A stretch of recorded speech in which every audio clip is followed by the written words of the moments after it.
Pagi itu, tanpa seremoni, tanpa kamera media, Deddy Mulyadi, Gubernur Jawa Barat, dan Novi Pratiwi, perempuan berhati kemanusiaan, meluncur menuju Brebes. Tujuan mereka hanya satu, menghormati kepergian seorang anak kecil bernama Adnan yang tak sempat menggenggam mimpinya. Adnan, yatim piatu dari Brebes. Anak kecil yang viral karena tekadnya mengayuh sepeda demi bertemu seorang pemimpin yang ia kagumi, Deddy Mulyadi. Namun takdir berkata lain. Adnan pulang ke kampung halaman hanya untuk dijemput ajal beberapa hari kemudian. Apa yang sebenarnya terjadi di hari-hari terakhir Adnan?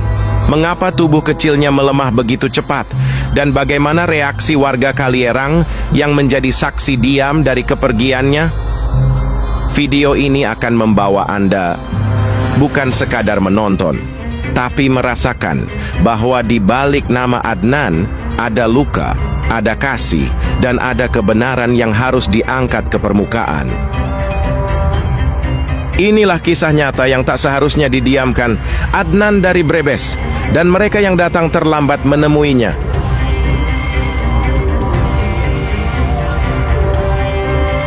Cerita dari dapur kampung tentang Adnan yang pergi diam-diam. Cerita ini bukan ditulis di koran, bukan pula diliput oleh wartawan yang pakai jas dan kamera besar. Cerita ini hidup dari dapur-dapur kecil di kampung Kalierang. Disampaikan dari uap nasi yang mengepul, dari suara ibu-ibu yang mengaduk sayur lodeh, dan dari piring seng yang bergetar saat diletakkan di atas meja bambu. Namanya Adnan. Warga sini tahu betul siapa dia. Anak kurus berkulit gelap, rambutnya jarang disisir, tapi senyumnya selalu ramah tiap bertemu. "Numpang duduk, Bu," katanya, setiap kali ia singgah sebentar di teras rumah orang. Kadang bantu angkat jemuran, kadang bantu cuci piring di warung, asal dapat sesuap nasi atau segelas teh hangat. Setelah geger kabar ia nekat gowes dari Brebes ke Subang demi ingin bertemu Pak Deddy Mulyadi, semua warga kampung sempat kaget. "Lah, kok bisa segitunya si Adnan ini?" Begitu kata Bu Rumi, penjual lontong sayur di pasar. Tapi orang kampung juga tahu, Adnan bukan anak biasa. Ia percaya pada orang baik. Dan entah dari mana, ia merasa Deddy Mulyadi itu bukan sekadar pejabat, melainkan seperti ayah yang tak pernah ia punya.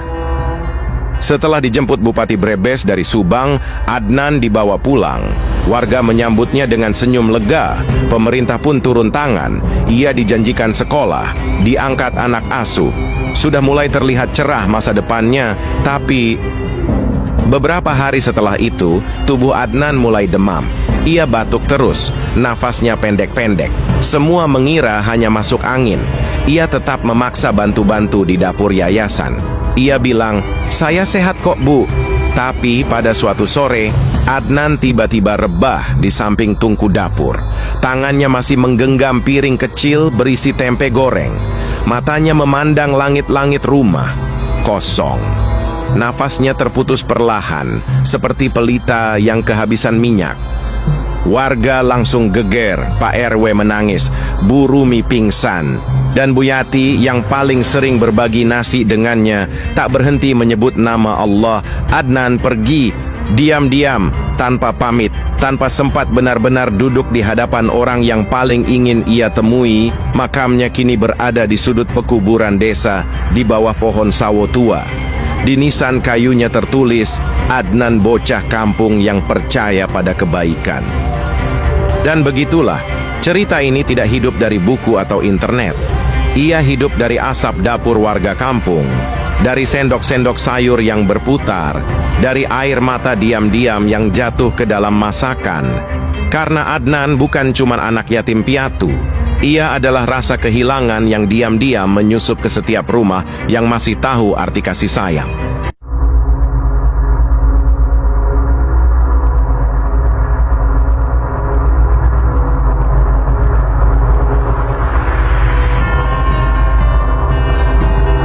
Pagi itu, tanpa seremoni, tanpa kamera media, Deddy Mulyadi, Gubernur Jawa Barat, dan Novi Pratiwi, perempuan berhati kemanusiaan, meluncur menuju Brebes.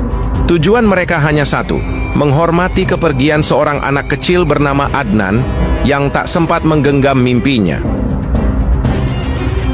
Adnan, yatim piatu dari Brebes.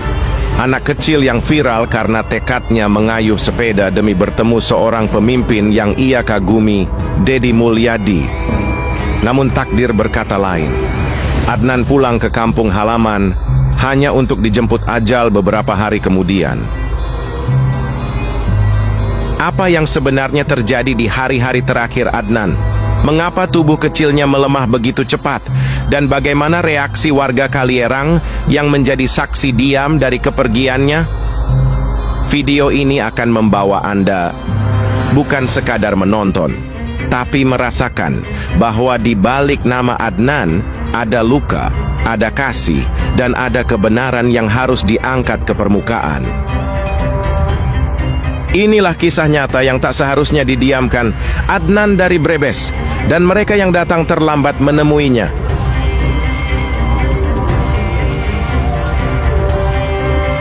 Cerita dari dapur kampung tentang Adnan yang pergi diam-diam. Cerita ini bukan ditulis di koran, bukan pula diliput oleh wartawan yang pakai jas dan kamera besar. Cerita ini hidup dari dapur-dapur kecil di kampung Kalierang. Disampaikan dari uap nasi yang mengepul, dari suara ibu-ibu yang mengaduk sayur lodeh, dan dari piring seng yang bergetar saat diletakkan di atas meja bambu. Namanya Adnan.